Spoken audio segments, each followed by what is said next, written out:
你醉了？我没醉，情形不对。公子，我扶您回去休息吧。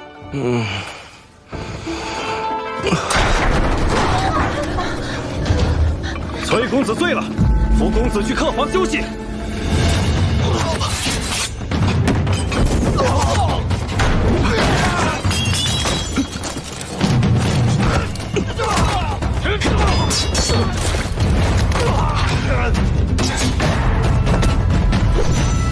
公子且慢。崔公子，既来之则安之，何必这么急着走呢？你们这待客之道，未免太过隆重些了吧？今日若留不下公子，我便交不了差，只好杀了这和氏，向主公交代。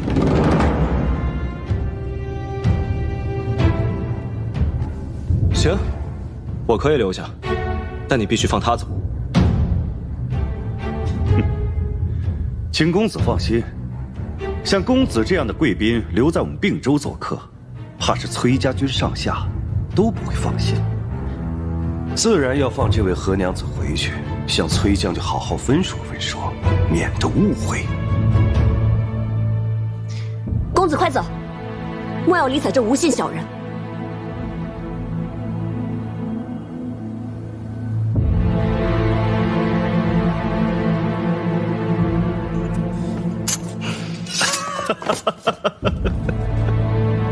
好，崔公子真是情深意重，爱惜美人呐！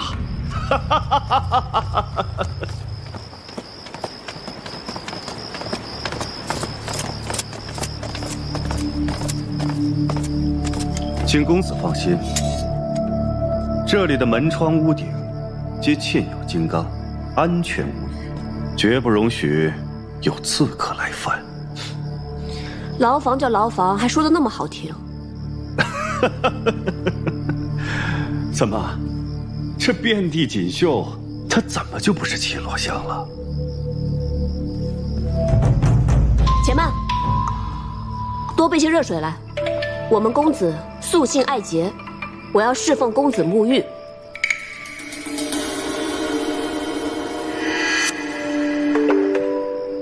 行，我马上命人送上香汤。再多备些后毡，以防我们公子在沐浴时透风受寒。若是我们家公子在你这并州城有半分不是，我崔家大军必定踏平你这并州。后毡，给你拿。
可以沐浴了。好。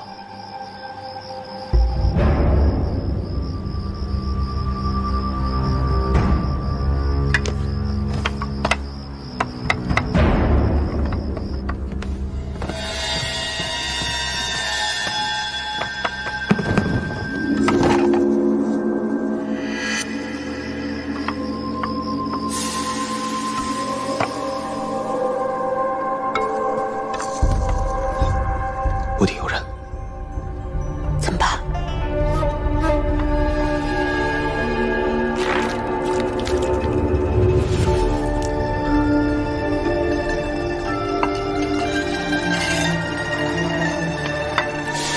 哎，水温正好，不如我们一起洗吧。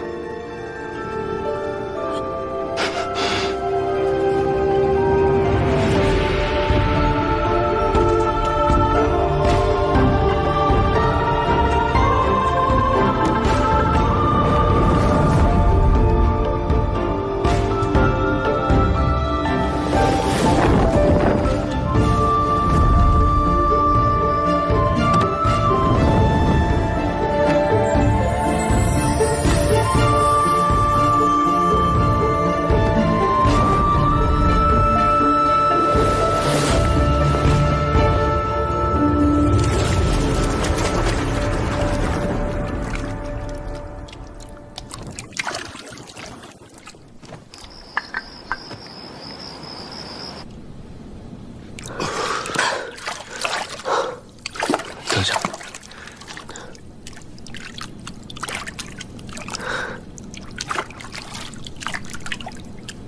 好了，现在可以说话了。笑什么？我笑，我们第一次见面，好像也跟现在差不多。是啊，你不知道那时候你有多凶，上来就要打架。胡说八道，明明是你先跟我动的手。胡说八道！不抢我珠子，我动手干嘛？什么珠子？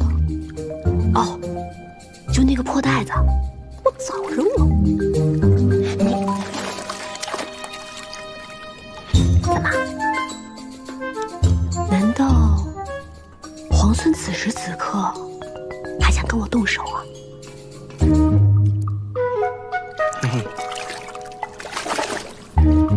哎呀，说正事吧，你有什么打算啊？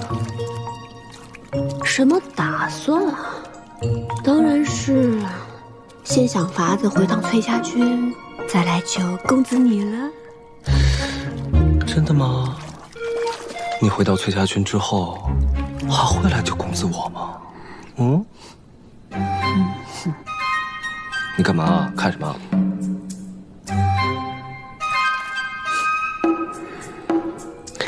皇孙此头颅可知无数城池，我怎么会舍得不回来救你呢？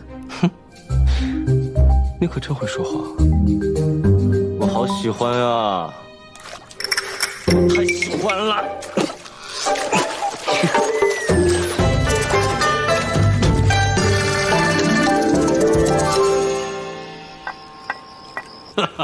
想不到这崔公子真是个怜香惜玉之人呢！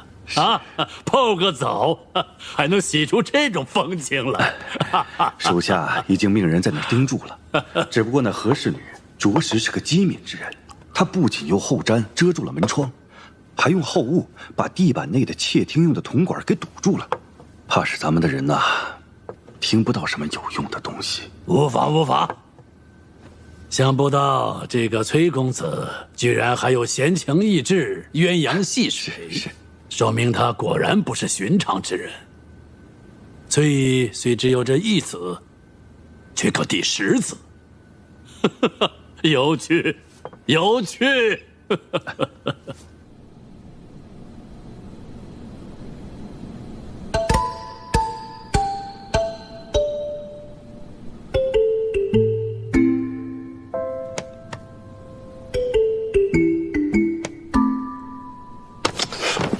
干嘛？我想问你一句话，问什么呀？你还没有告诉我你名字。你不是知道我姓何吗？你们家公子平时怎么叫你啊？你问这个做什么呀？我当然是怕在韩丽面前露馅啊，我总不能叫你何氏女吧？你不愿意说，我就随便给你取一个。你能给我取什么好名字啊？以你的德行，肯定是要给我起什么阿猫阿狗的破名字。你还别说，你挺像阿猫的。你叫我阿锦吧。哼，又想拿假名字来糊弄我，我才不叫。不如我帮你取一个，叫阿道。或者阿轸也行。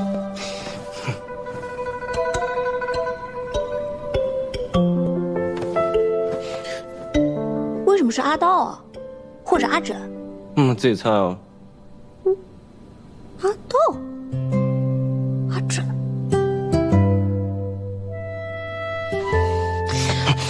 你是不是在笑话我啊？2次假扮有孕的娘子，1次肚子里面塞着稻草，1次塞着枕头。我哪敢啊？那我的身世来历你都知道的一清二楚，我不过问你的名字而已，你都不肯说。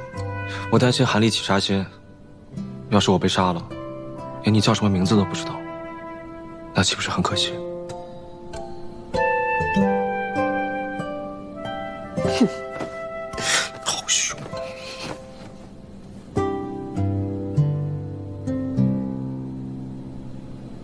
我叫阿莹，是我阿娘给我取的乳名。阿莹，阿莹，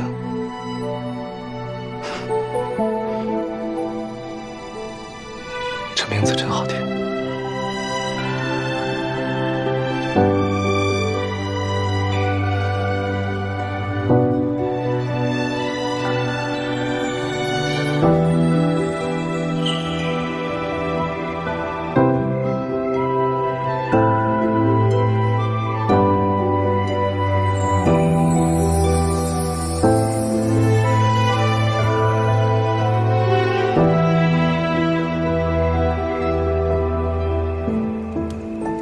去那边看看。哎，轻点一下。放紧啊！这儿还有，来。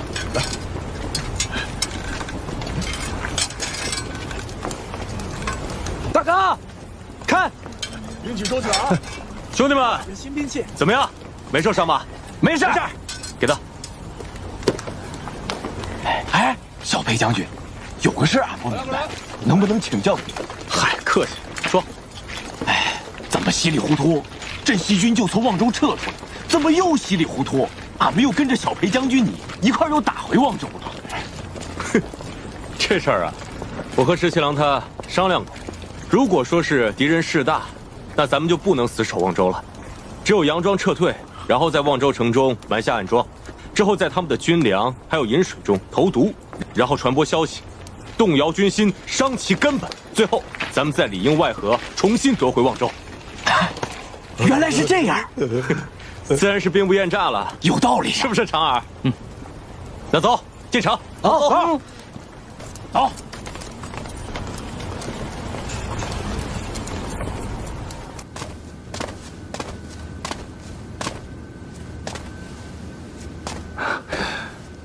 让阶下久候了。见过韩公。我是大都督史坚，尔等胆敢拦我？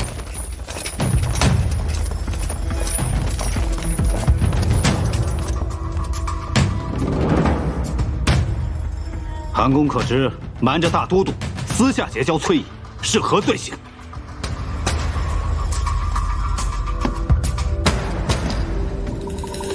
还望阶下息怒，在下正打算派人请阶下到此共同商议，这没想到阶下您这么快就到了。你就是崔家军的人，你们崔大将军请你来做什么？韩公，我崔家军何校尉现在韩公府中，还请韩公请出，与我一见。崔家军何校尉在我府中，哪有此事啊？我崔家大军现已在并州城外，若韩公执意扣人不放，莫怪我大军入城寻人。韩公，这就是你的不是了。镇西逆军当前，你不和崔家军联手抗敌，反而扣留崔家军的人不放，你这样欺压友军，我定要上报大都督。哎，阶下看您这话说的，我们这何曾有这等事儿啊？根本就没见过您说的那个何校尉啊！哼，你骗得过崔家军的人，可是骗不过我。后院客房守卫森严，连我等金甲卫士都不能靠近。崔家军的人，定是关在那儿。走，我带你去见何校尉。多谢节下。不必，不必。我这就请崔公子和何校尉出来。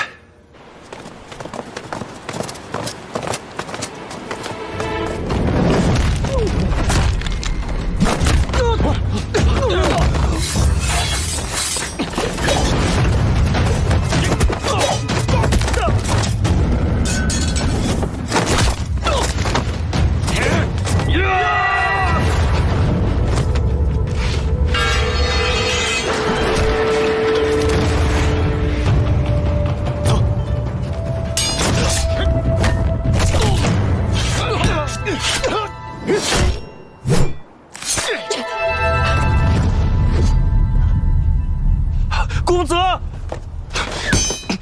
怎么样，撑得住吗？公子，公子这是何必呢？只不过是想请二位赴宴而已。若公子见了客人，必然欢喜。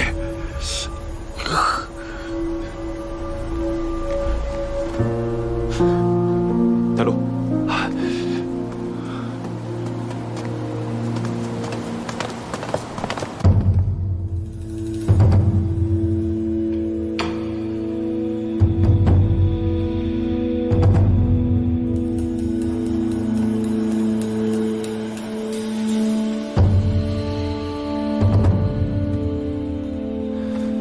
主公，崔公子到了。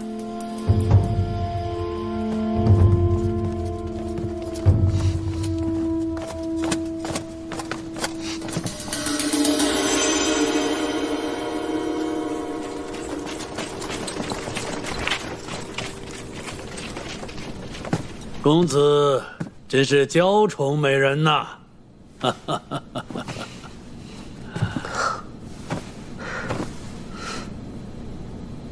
今日欢宴一堂，韩某何其有幸。崔公子，这位是大都督前来的使节。久闻崔公子风采过人，今日一见，名不虚传。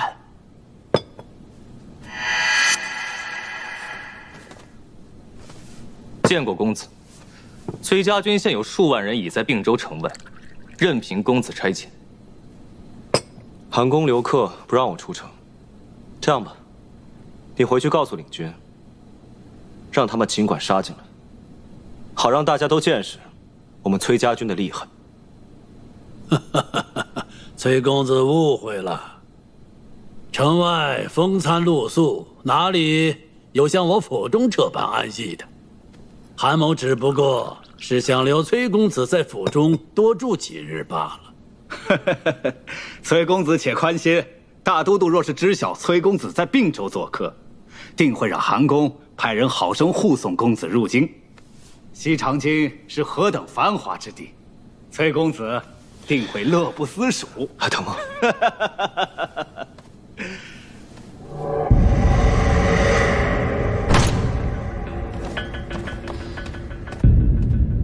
我带大都督邀崔公子入京，崔公子如此目中无人，是看不起我们大都督吗？息怒，息怒！崔公子爱美人，不过少年心性。我可是大都督的使节，是同大都督出巡，你这般傲慢，是想谋反？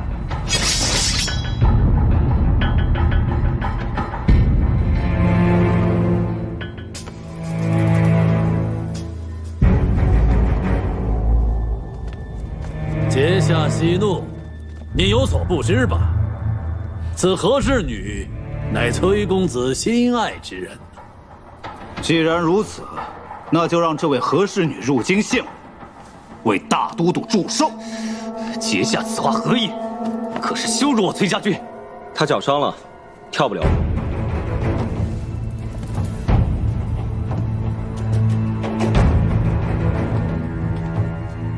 今日不如由我替他为大都督献上一曲剑气舞。妙哉！哈哈哈哈！不意今日竟有如此眼福啊！来人，上剑！不必了，借韩公佩剑一用即可。崔公子有所不知，韩某这把剑乃君子佩剑，未曾开封啊。无妨，我不过是舞剑，又不是杀人。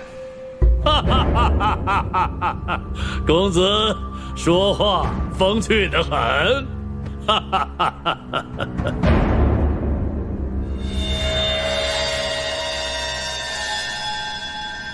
公子替我舞剑，我来抚琴唱歌，为公子伴奏。美人果然不负公子之恩呐。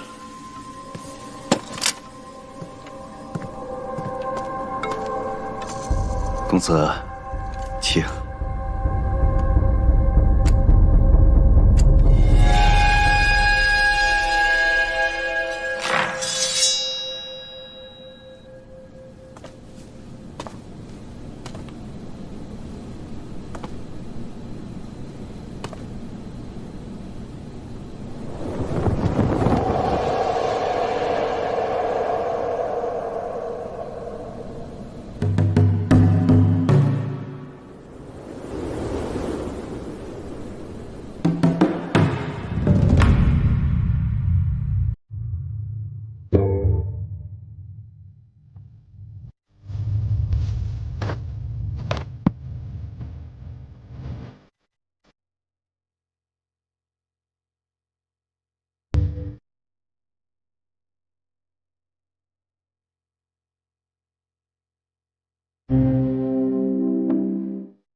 深长的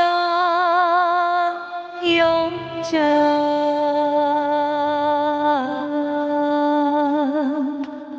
破地思入深。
原璧归赵。崔公子这段剑气舞跳得真是酣畅淋漓，动人心魄呀！韩公盛情，能替韩公排忧解难，故其所愿也。如今大都督的使节已知晓公子在此，坚请相见。公子，如若这次落到了大都督手里，只怕是难以脱身。只盼公子大军在外，师姐也是有所忌惮罢了。韩宫的雅意我们知道了，不过你们家主公也太狡猾了，自己不愿意出手，反倒将这难题丢给我们。公子说笑了。我们杀了孙敬的使节，你就放我们走？我若是待韩公假意承诺，未免诓骗了公子。但公子若是杀了使节，何娘子可以回去？至于公子，还请在府上盘桓几日，待崔家大军退出60里外，定奉公子还迎。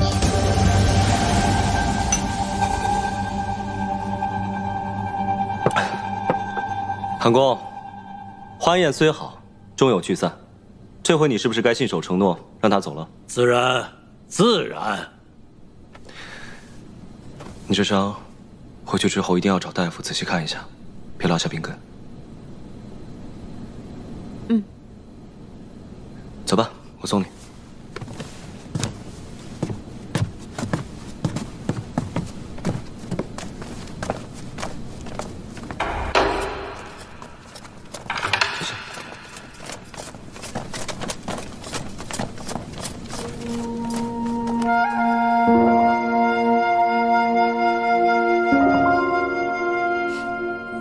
你的彩头。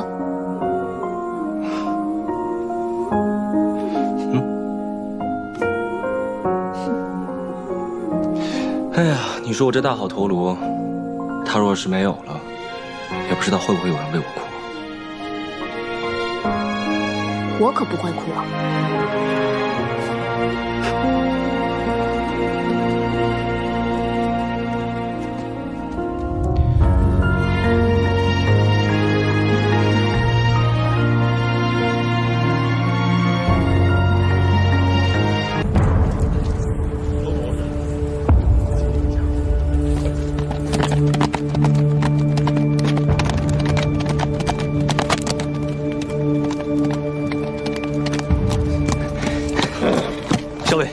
怎么样？并州守军一战即溃，有些残军弃城逃往建州，余下的大都降了。目下正在清剿俘虏、粮草、印信等诸多要紧事务。擒住韩立没有？韩立见势不对，在亲卫拼死护卫之下逃走。不过属下已经命人四处搜寻，城门已闭，他定然还未逃出并州城。听着，一定要在镇西军之前拿下韩立。是。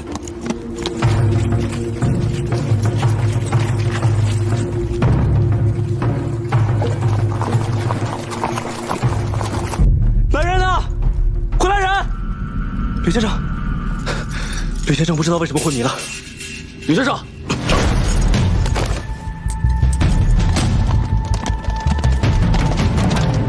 听这个音乐。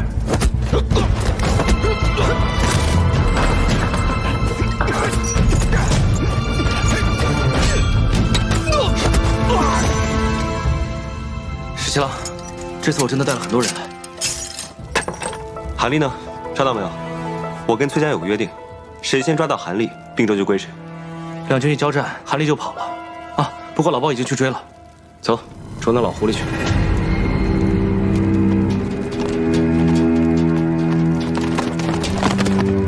知敬。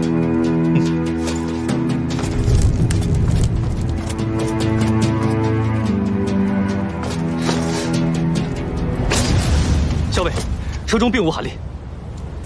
果然狡诈。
崔林，我倒要看看这次你还有没有命活着出来。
神血！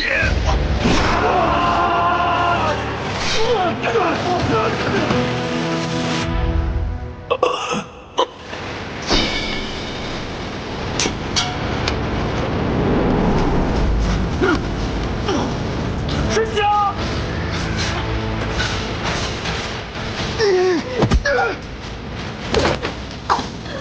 哎呀！公子。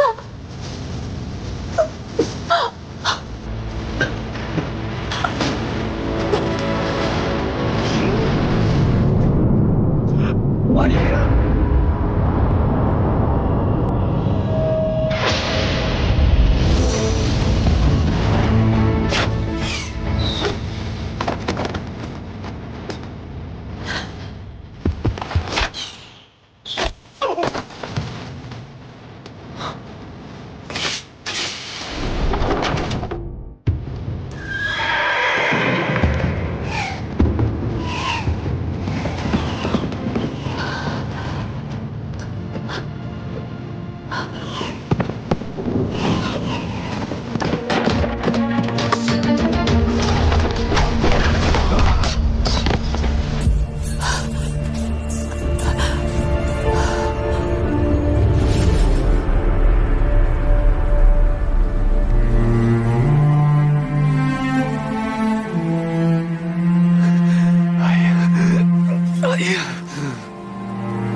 是李逆，李逆来救人了。什么？就是李逆！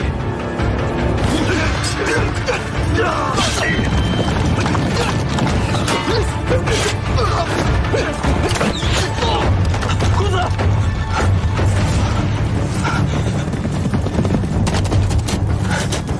走。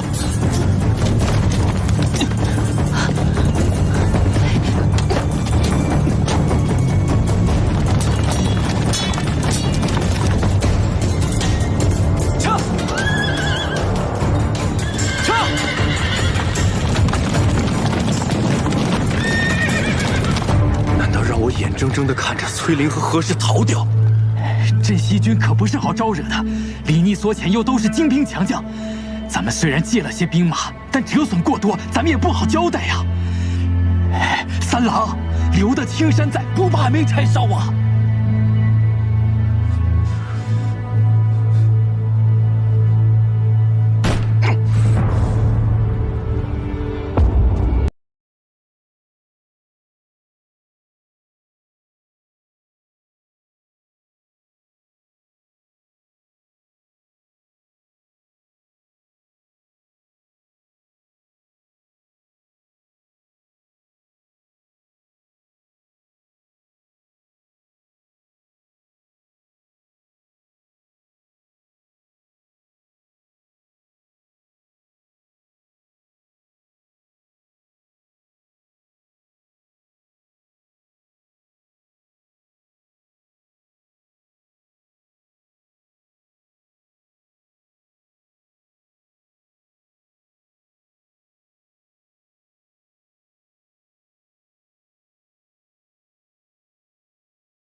那个山谷地势险要，你知道对方藏了多少兵马？再说了，对方还带着重弩，你能全身而退，已经是上天对你最大的眷顾了。石七郎，君子不立于危墙之下。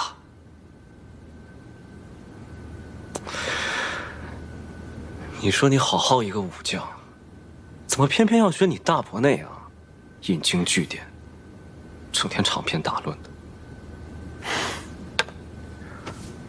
我们刚刚攻下潼关，正是谋划收复京都的重要时刻。你要是出了一点点差池，你让我们怎么办呢？再说了，那个何氏，他是崔家军中的人，你为了救他这么拼命干嘛呀？谁说我是为了何氏才去救人？你不是为……我是为了救崔公子。你觉得我信吗？我觉得你信。行，你说什么都对。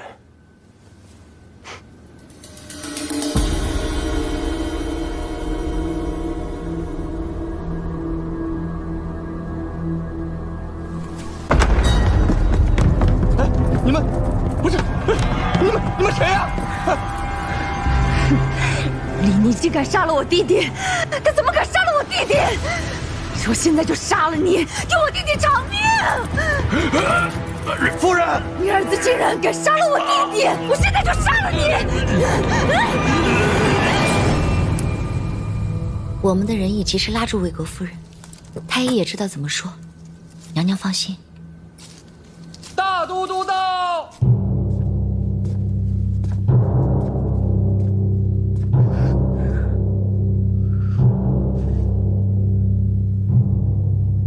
请大都督恕臣无能，梁王惊惧过甚，脉搏本已十分微弱，更兼适才又因夫人之怒窒息良久，这心胆之气已散，药石罔效，已经过世了。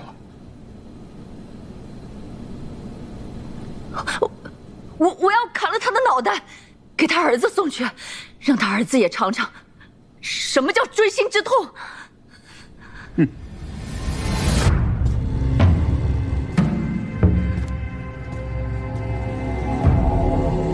此人死不足惜，封锁消息，将那骨灰烧化，挫骨扬灰，替郑国公报仇。不，我要把他脑袋砍下来，给他儿子送去。你打我！你竟然打我！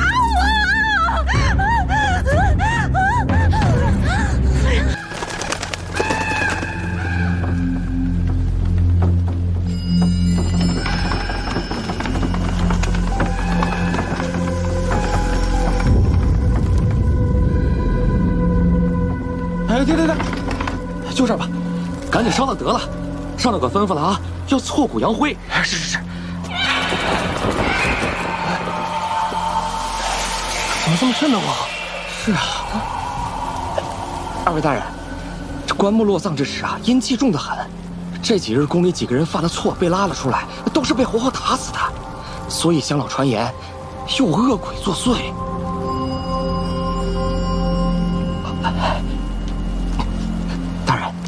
今天死的这个人啊，衣着华丽，身上有好几种丑衣，还有那靴子，一看就非常有钱。您看看这，玉器烧掉，还不如卖给我们当钱呢。你们连死人的财都敢发，怪不得总有人使银子，烧香的脑袋想领这份差事。行吧，你们手脚麻利点啊。好嘞，上头说了，得让我们亲眼看到他烧成灰才行。二位请。快换，快换！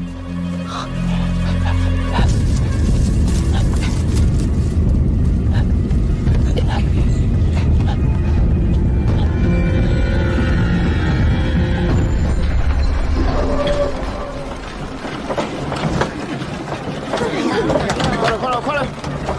快走！快走！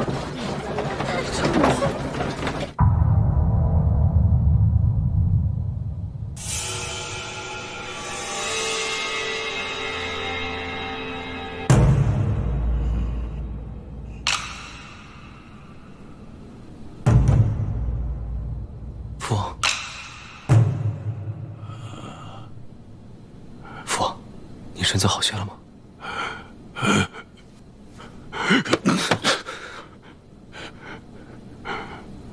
吾非嫡长，如杀父王，吾必称帝谢之。这是你写的吧？啊，是。父，不孝子，你这个不孝子，你这属实要害死为父啊！孙大都督如此凶狠，你还想当皇上？你这是要害死我！父王，那不过是为了激怒孙敬的权宜之计，为的就是要救出父王您。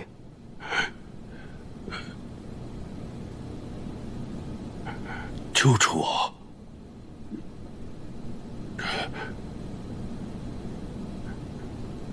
这是哪儿？这是潼关。自从孙敬叛乱之后，父王一直被扣在京中为止。我便一直谋划如何将父王救出。此前，通过崔家军在宫中的人手，在暗中布置，只等见机行事。好一个见机行事！你的见机行事就是给孙敬那样一封大逆不道的信，你可知道？若是孙敬一动念，我就身首异处了。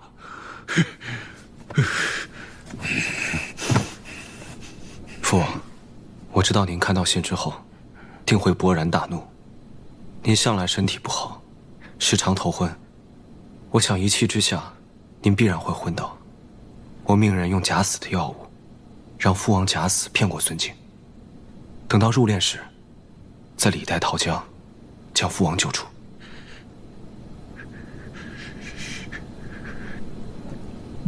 逆子，你这个逆子，你狂悖妄为！你这就是拿亲生父亲的命在做。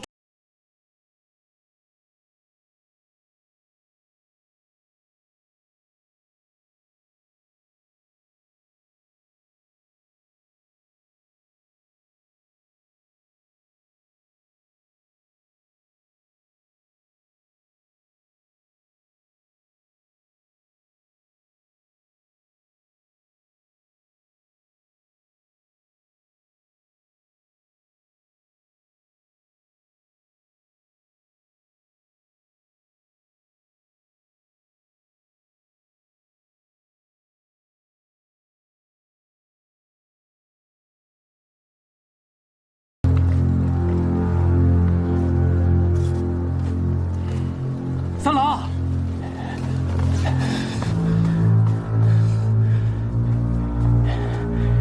事后探到了，崔林与何氏被李逆所救之后，正在潼关休养。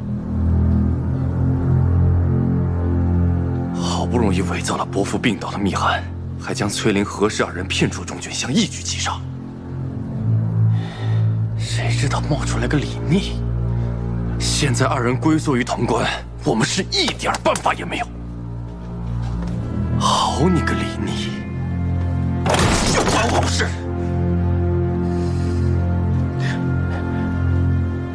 三郎别急，崔林与何氏的兵马所剩无几，崔家大军也被阻在途中，他们必不可能一直留在潼关。只要我们耐心等待，总能寻得机会再下手。传我命令，就在潼关附近扎营。还有，让斥候严密地探查崔林还有何氏的下落。一旦二人离开潼关，便是他们的殒命之时。是。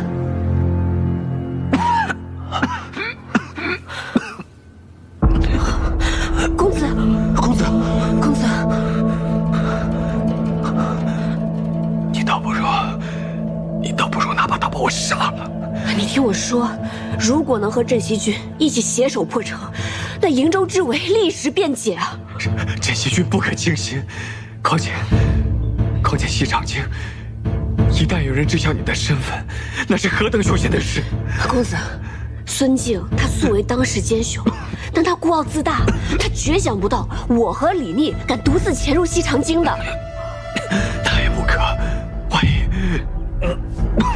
如果西长京事起，那瀛州之危必减；如果这是一局真龙，那这一步棋才是棋眼。你什么都别说了，我不会让你去的。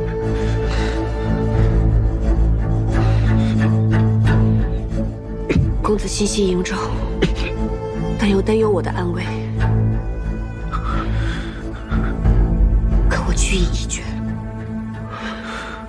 公子你放心，就算事不协议，我也定能安然而返。阿莹，我出言恳求，你能不能不要走？公子，阿莹，我实在是担忧你。你若是失陷在西长京，你要我怎么进副帅？你若是真的失陷在西长京，我万死莫赎。公子，我意已决。阿叔，照顾好公子。阿莹，公子，你不如拿把刀，现在就把我给杀了，让我眼不见为净。倒也不至于。好，你刚才是告诉我，你打算和何氏一起乔装打扮，潜入西长京，谋取夺城之事。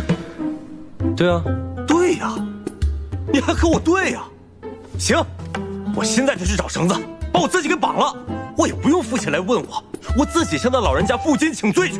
我现在就去。不对，我应该把你给绑起来，借送回镇西军的后营去。到了父亲那里，你就算是要翻天，也不关我的事了。裴大将军的后营距此千里之遥，只要你不说，他就不会知道。着什么急啊？石七郎，你自己好好想想，你现在是镇西军的主帅，你和何氏两个人赤手空拳就要去闯西长京，要是被孙敬的人发现了呢，那就是狼入虎口，你有去无回的。谁说只有我跟他两个人？我还打算带上老鲍，还有长耳。谁说我们赤手空拳？我们必然会携带兵刃啊！你别给我讲这些，反正我不准训去。你若不放心，便同我们一起。我更不能去了。对，你不能去。潼关这里需要你守着，你就在这待着，等我好消息。哎，行。潜入西长京之后，你有何谋划？作何打算？没有谋划，见机行事。什么？骗你的！你放心，肯定有谋划。就算出了事，我也会找机会脱身。但是潼关这里需要你，在这儿守着，其他你放心。你知不知道，如果你失陷在西长京的话，我是根本没有办法救你的。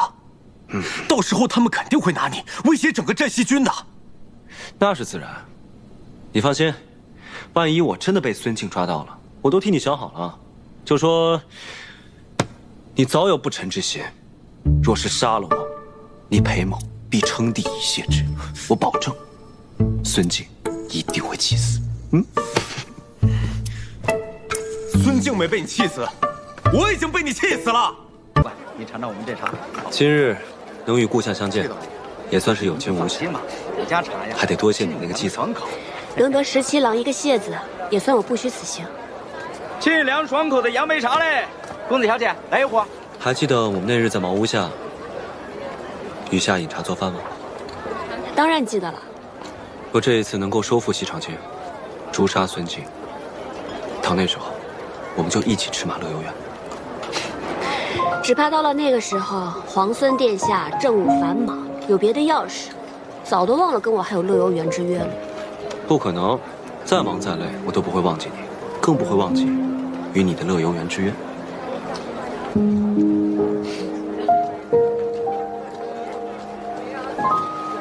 天子登基了，圣天子登基了，天子登基了，圣天子登基了。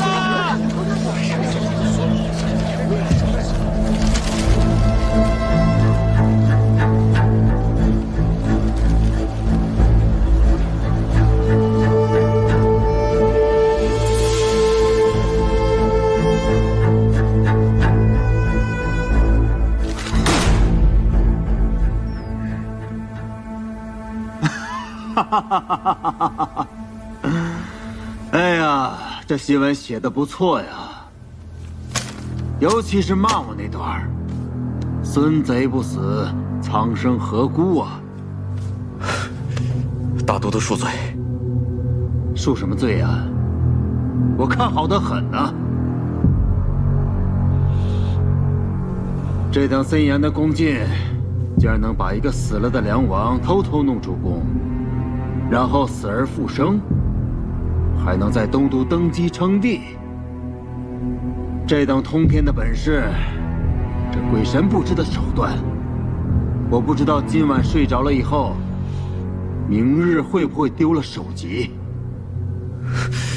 大都督恕罪，大都督恕罪。哼！那些可疑的人，不需要讯问，统统都杀了。还有那些冥顽不灵的前朝旧臣，也派兵把他们接到宫里来，免得他们蠢蠢欲动。是，大都督，要不要逼9城，禁止百姓出入，好好走一走？既然派人到西长京散发檄文揭帖，自然是想扰乱民心，何必要重他们奸计呢？李逆大军逼近，一旦逼城，百姓就嫌乱了，于战事不利。大都督所虑甚是。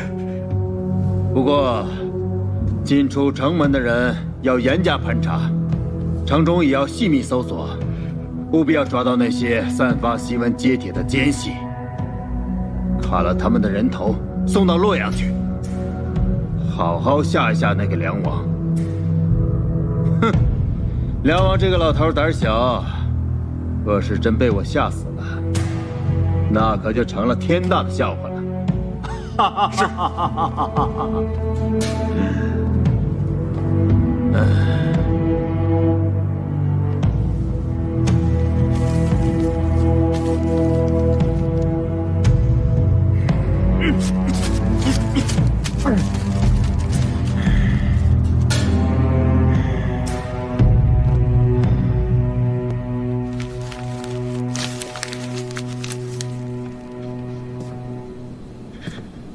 愚不可及，真是愚不可及。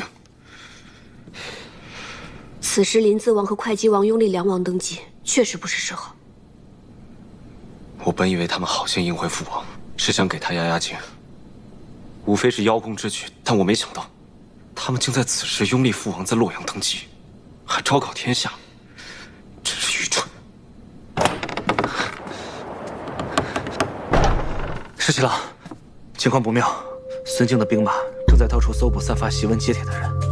还有，我刚刚回来的时候，听见里长派人跟店铺掌柜说，所有住店的客人都要仔细查验勘核，就算有店铺作保也不行。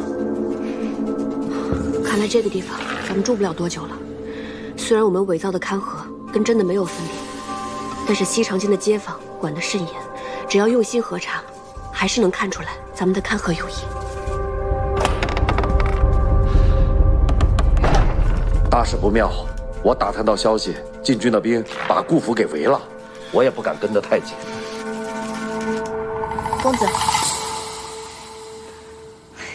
公子，幸好小裴将军送来的药材十分得用，从脉象看，您的伤势已经好了7、8分了。等校尉回来，咱们就可以动身，和大军会合了。公子，什么事？洛阳城有消息传来，临淄王李俊与会稽王李来，在东都拥立梁王登基了。什么？2个蠢货！倒确实心急了些。陶子，出发前我特意叮嘱过校尉，让他务必一路上都要留下记号。你快快入京，告诉他要即刻出城。我只怕孙敬知道后会震怒，如果闭城大锁，我担心校尉会有危险。是，我即刻动身。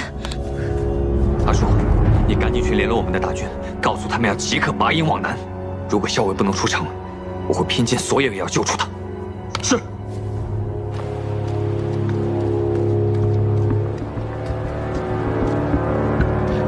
放开我！凭什么抓我？放开！放开我！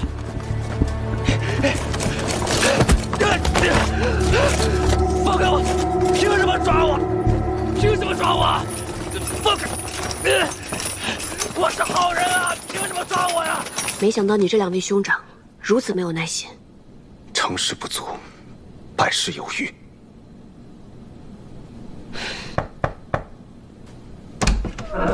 十七郎，顾小姐来了，请坐。深夜乔装冒险到此，出了何事？竟有时宫里突然来人，说大都督传谕，要我父亲进宫去。父亲虽然不情愿，可是又怕连累家人，只好被押了进去。到了夜里，我就乔装成下人，偷偷溜出来，给你们报信。顾小姐辛苦了，不知顾相现在还未如何？我也不知，但想当初孙敬没有杀我父亲，想必现在也不会立刻动手。是，顾相声望极高，孙敬不会轻易杀他。顾小姐，你也别太担心。你们快走吧，我在来的路上看到好多兵马搜捕，若是发现了皇孙，那就糟糕了。我们顾家有庄田，皇孙若是需要的话，可以先去避一避。放心吧，我们自有安排。倒是顾小姐，今日不要再冒险出来了。耳朵，送顾小姐回去。是，顾小姐，请。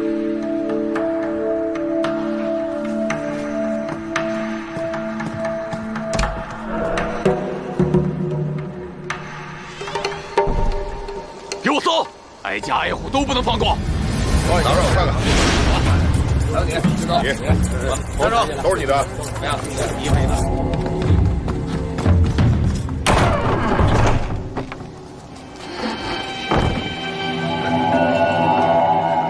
这么一大早就开始搜查，也不知道谢长尔和老鸨能不能脱身啊？肯定可以。再说了，他们还要逃子劫营，等一会儿就过来跟我们会合。我要见识见识这姑娘身上有什么可疑之物。小娘子，官人，竟敢脱你爷爷的衣服！看我这大胡子，不扎死你！大家都不能放过！是，进来看看。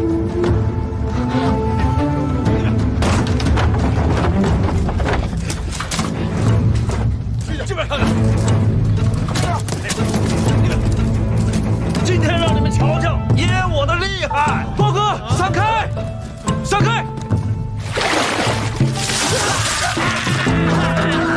活该！活该你们！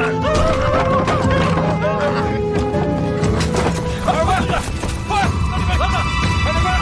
你们去那边，是，上楼看看，是，走。安国，原来是安国。安国，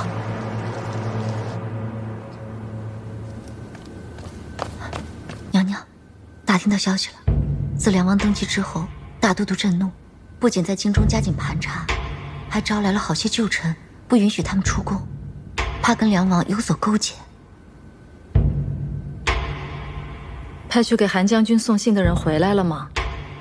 传讯回来，说暂时还没有韩将军的消息。不过见到韩将军身边亲卫的尸首，想必韩将军已经携太孙暂时逃脱了。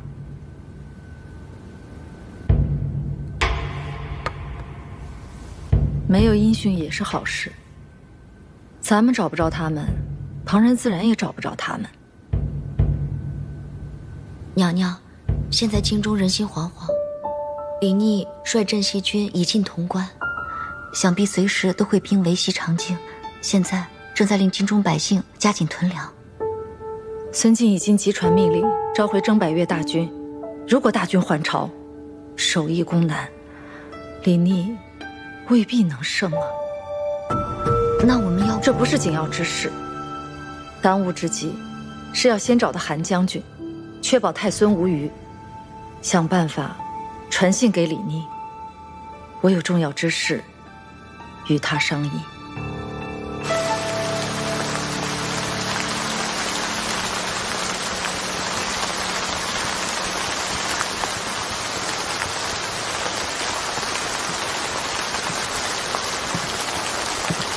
今日若不是韩将军舍身救我，我又死了一回。殿下不必如此，这是臣之本分。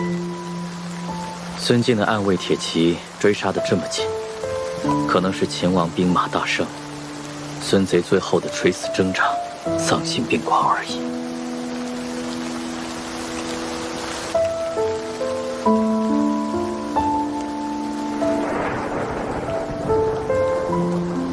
这几日狼狈逃走，时时遇险，不知道17鸽子光复东都之后有没有兵临西上京。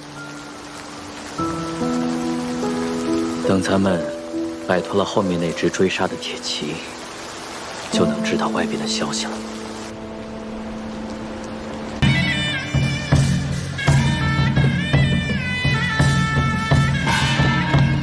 啊，停停！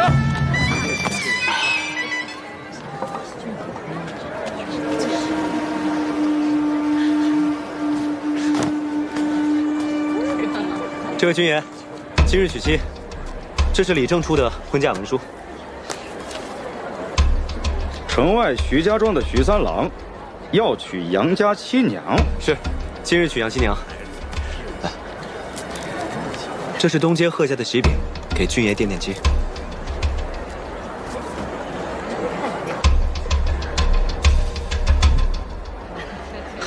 都说贺家的饼好吃，那我就不耽误你们粮食了。走吧，谢谢君爷。走。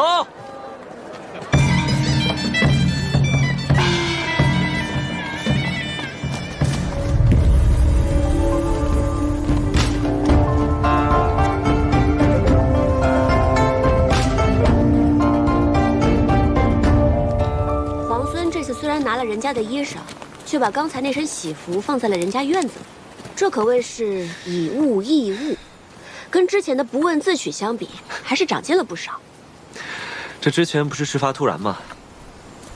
其实，我还挺喜欢穿这身喜服的。校尉，校尉，桃子，刚刚公子传信来说，我们崔家军的一队人马被孙敬的人给冲散了，所以他希望我们尽快前往，一起回潼关。既然如此，那我们就改道会合吧。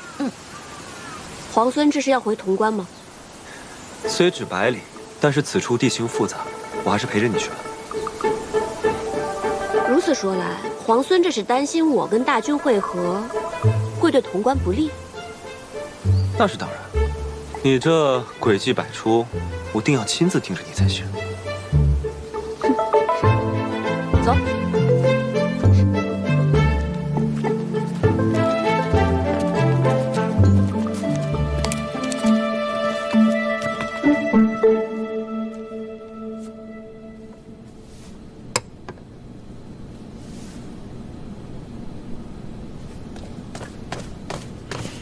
公子，桃子传回讯来，校尉已经出城了。李逆呢？眼下还与校尉在一起，大约不日就能回到潼关。我们的大军安顿的如何？一入潼关，安顿好了。你来看看我写的字。欲西城，而必后患。这几个字神气十足，笔意丰满。看来公子已经痊愈了。伤势自然是痊愈。既然如此，就应该拿过去的错误作为教训，以绝后患。哈哈哈哈哈！哎呀，崔林派人传书来说，可以和我里应外合。收复潼关，以此来换取我退兵瀛州。崔林乃是崔乙的独子，崔乙自出瀛州，明显志向远大，意在天下。如今崔林出师不利，在潼关养伤，传这书信来，倒是有几分情理。当年所谓国朝三杰，与我并称的除了裴宪，就只有崔乙了。崔乙那老儿自从死了老婆之后，成天像发了疯一样打仗。如今眼下这局面，他自然也不会放过这个机会。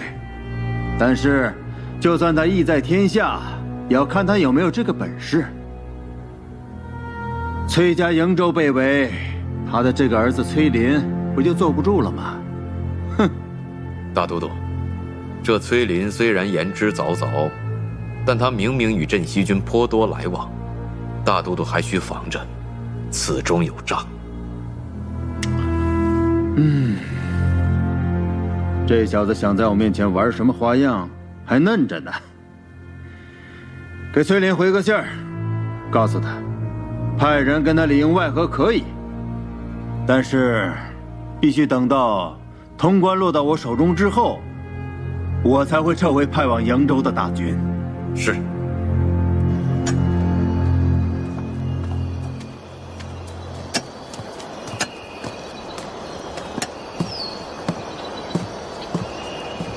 殿下，韩将军，此处可还住得惯吗？华阳镇甚是清静，只是这里距离西长江不远，咱们住在这里真不会有危险吗？恐怕没有人能想到，我们会选择距离西长京这么近的镇子落脚。所谓灯下黑，不过如此。何况孙敬近日为镇西军所困，正是焦头烂额之际，咱们且可安心住一段时日。韩将军，殿下有话直说吧。梁王叔登基之后，孙敬还会一力追杀我们吗？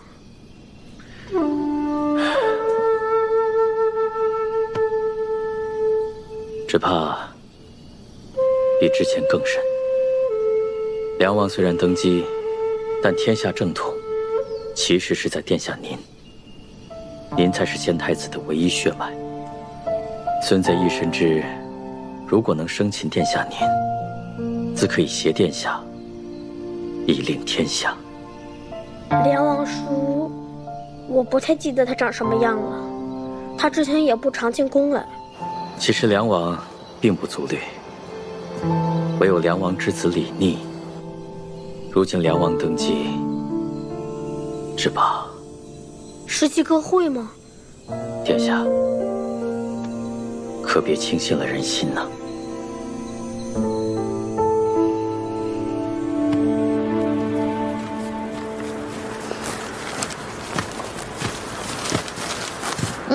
给。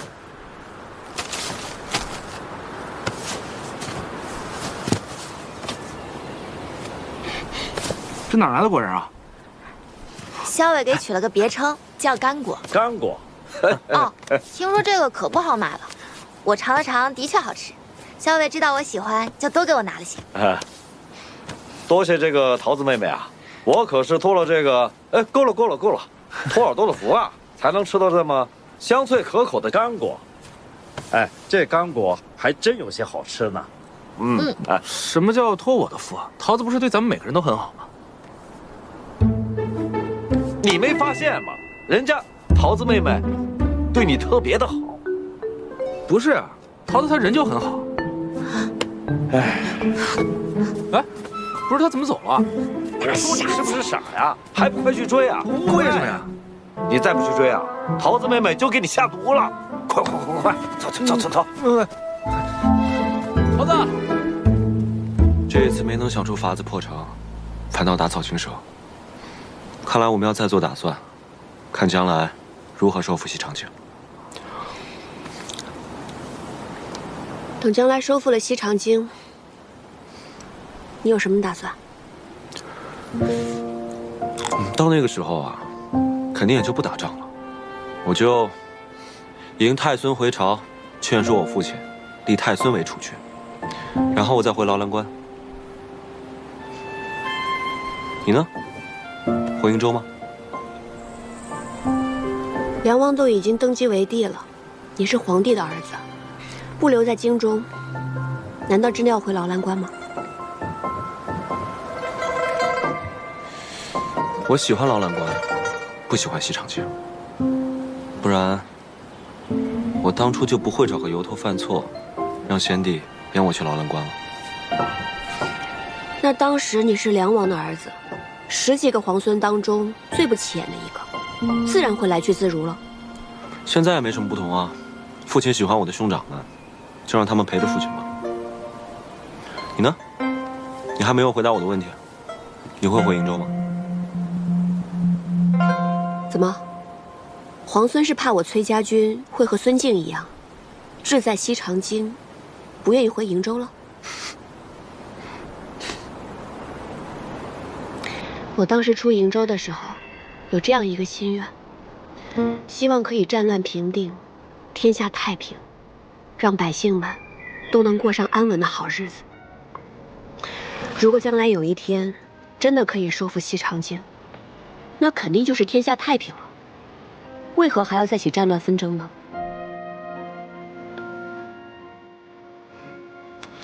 是，在下小人之心，希望校尉大人有大量，不要见怪。哼。在天下太平后，你最想做什么？我呀，我还没有想好。天下之大，如此辽阔。劳兰关我没有去过，还有很多地方我都没有见过，所以我想都去见识一番。你想游历天下，那你会来劳兰关吗？终有一天，我会去劳兰关的，去看看你说过的大漠烽烟，还有那条劳兰河。好，一言为定。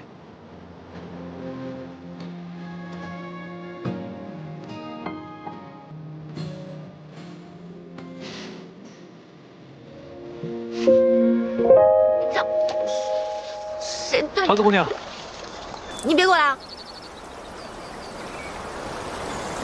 你到底怎么了？你说我怎么了？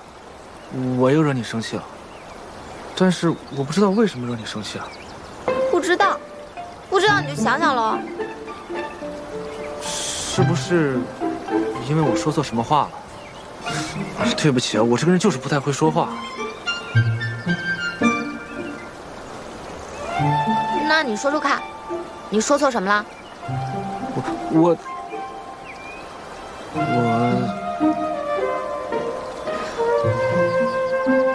榆木能人，你给我走开！你！哎，桃子，等。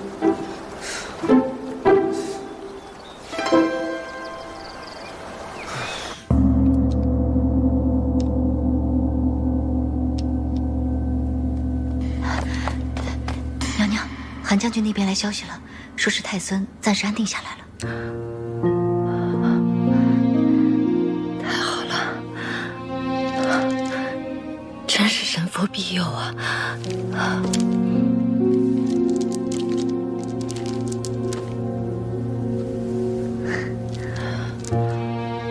恭喜娘娘，暂时能够安心了。前几日大都督刻意遮掩兵马调度，我总觉得会有什么事儿。是大都督发现太孙所在？若是为了抓捕一个孩子，会出动这么多兵马吗？那是冲着东都洛阳，还是增援瀛州？我也不知道。派去给李逆送信的人，可有消息传回来？说是还未见着李逆，所以暂时没有消息。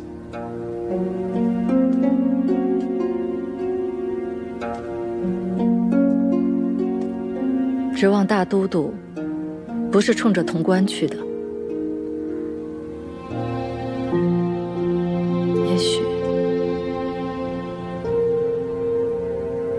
也许是我自己想多了。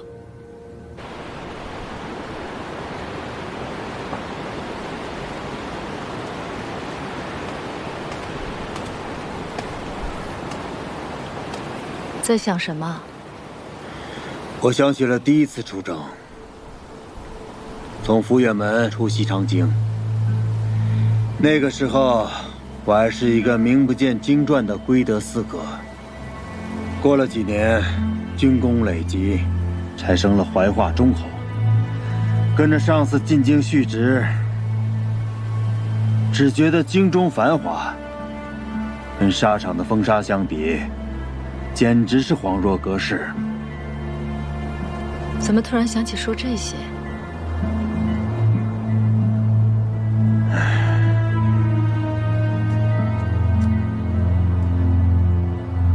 你看，太阳就要落山了。太阳照在宫殿的琉璃瓦上，跟照在西北的黄沙上，都是血一样的红。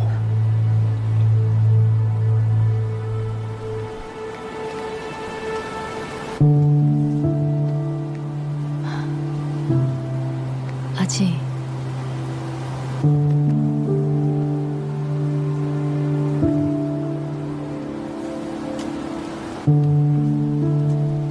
没事儿，我只是突然想起了往事。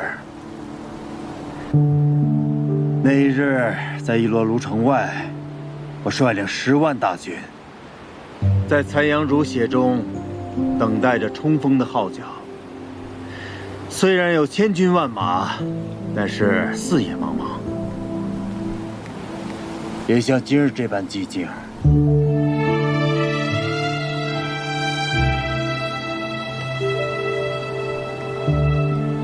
我什么都不怕，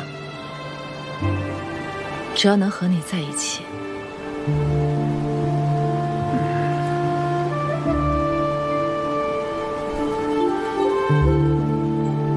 林尼那小子，以为占据了潼关，就可以逼迫西长京了吗？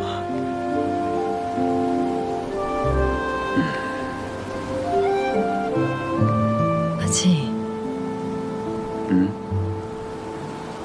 我不想再听这些事了。等世间太平，你我可以去骊山多住些时日。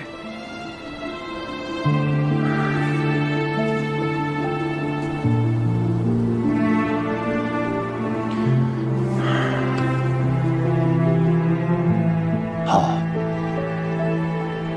一定去。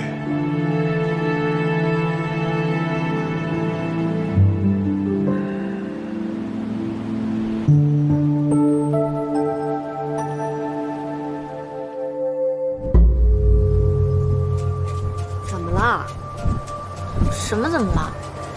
你可都生气2天了，打尖儿的时候也不理谢长儿。哼，他是谁啊？打尖的时候为什么要搭理他？前面有异响，估计这附近有军队，只是不便敌我。先停一停。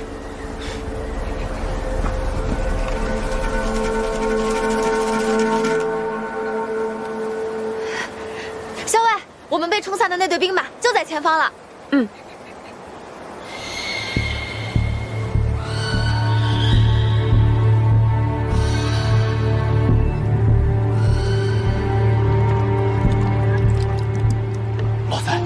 你再忍一会儿。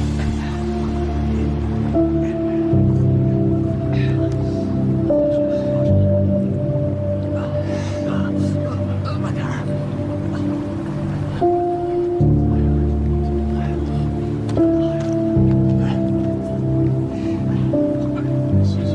少裴将军，怎么孙敬的兵马就突然冲出来了？怎么崔家军就里应外合袭击咱们呀？潼关啊，咱们辛辛苦苦打下来的潼关，少裴将军，咱们这西军死了那么多兄弟啊，少裴将军。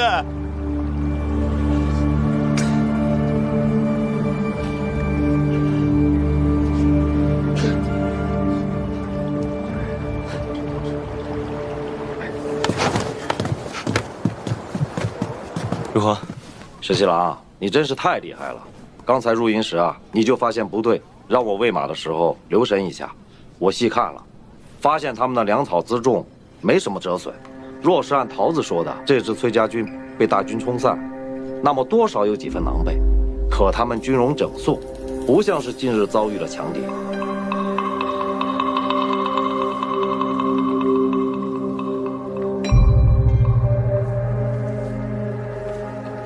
桃子，是公子给你传书，说这队人马被大军冲散，所以叫我们来会合。是啊。怎么刚一来你就给我打了热水，让我洗漱？可现在不是炊时，为什么会生着火呢？什么意思啊，校尉？我总觉得不对。若是被大军冲散了，自然会处处警醒。怎么会不在炊时，还生着火呢？可这里确实是我们崔家军的营帐啊。刚刚咱们也见了领队将领，他也说是被大军冲散的。校尉，你到底是觉得哪里不对劲？刚才我入营的时候，发现他们的马蹄铁磨损严重，士兵靴上也满是污泥，像是一路急行军到此。若被冲散，八成还是要等一等本营大部，又或是派一队过来探访，不至于急行军。所以我才让你借着魏马去探一探。石七郎，那我们现在怎么办？阿莹，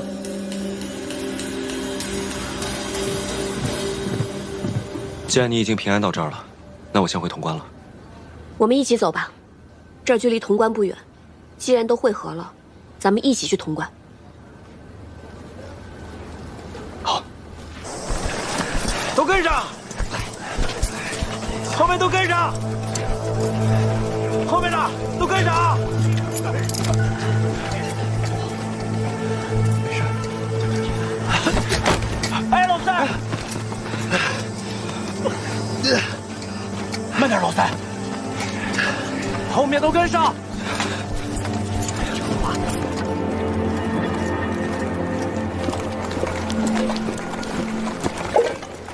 去，快去！别忘了我跟你说的话，啊，去！去！桃子姑娘，我知道我自己说错什么了。你说错什么啦？老爸跟我说了，我知道你为什么不开心了，都怪我嘴笨，我不会说话。其实我那天是想说，你善良和气，你对所有人都很好，我是想夸你来着。我也知道你对我格外好，可是我好像还是没说清楚。行了行了，笨嘴拙舌。桃子姑娘，其实我想说，我知道你对我很好，所以我也想对你很好。好了，知道。真的？那你不生气了？你知道你不理我的时候，我心里可难受了。那就要看本姑娘的心情了。掐！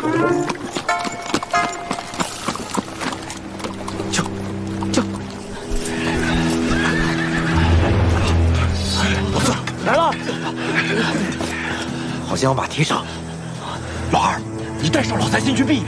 就算我只有一条胳膊，我还能站。这个姓崔的，忘恩负义！咱们好心救了他和崔家军，他竟然这样暗索咱们这西军。今天就算战死，到了地底下做个冤魂，我也不会放过他的。好，把重伤的兄弟藏在树林里，轻伤的兄弟拿起兵刃，随我迎敌。好。后面都跟上。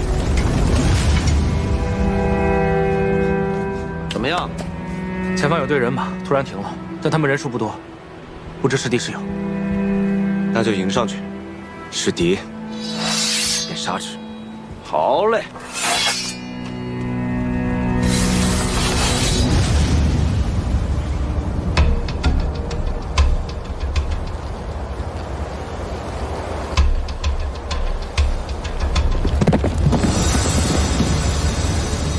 小北将军，今日能跟你战死在这儿，是了，好兄弟。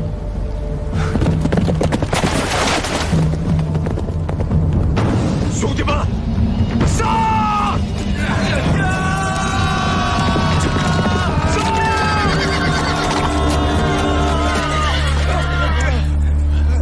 石七郎，怎么回事？你们不是在潼关吗？怎么受了这么重的伤？石七郎，你怎么才来？我们死了这么多兄弟。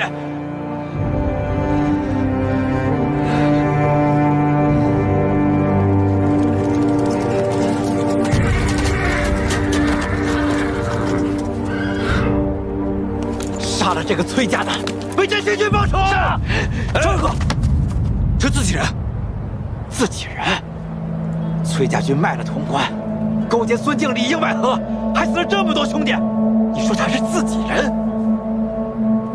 石七郎，你不能再被他诓骗了。他和姓崔的早有预谋，把你们几个诓骗到西长京。崔家军在潼关里面和孙敬里应外合，杀了我们那么多兄弟，把潼关给卖了。妖女，我裴某和你不共戴天！